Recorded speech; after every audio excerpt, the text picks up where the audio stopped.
ಸಿಂಹರಾಶಿಯ 2026ರ ವರ್ಷ ಭವಿಷ್ಯ ಹೇಗಿರುತ್ತೆ?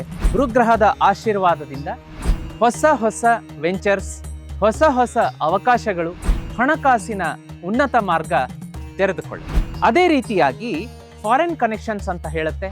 ವಿದೇಶ ಪ್ರಯಾಣ, ವಿದೇಶ ಪ್ರವಾಸದ ಸುಯೋಗ ಕೂಡ ದೊರೆಯುತ್ತೆ. ಶನಿ ಭಗವಾನರ ಒಂದು ಸಂಚಾರ ಏನ್ ಹೇಳುತ್ತೆ ಅಂದ್ರೆ ಡಿಸಿಪ್ಲಿನ್ ಇರಬೇಕು ಅಂತ. ಶಿಸ್ತುಬದ್ಧ, ಕ್ರಮಬದ್ಧವಾಗಿ ನಾವು ಯಾವ ಪ್ಲಾನಿಂಗ್ ಅನ್ನ ಮಾಡ್ಕೋತೀವಿ, ಸಿಂಹ ರಾಶಿಯವರಿಗೆ ಅದು ಖಡಾಖಂಡಿತವಾಗಿ ಯಶಸ್ಸನ್ನ ತಂದು ಕೊಡುತ್ತೆ. ಹೊಸ ಹೊಸ ಹೊಸ ಜವಾಬ್ದಾರಿಗಳನ್ನ ಅದು ವೇಟ್ ಮಾಡ್ತಾ ಇದೆ ಕೊಡಬೇಕು ಅಂತ.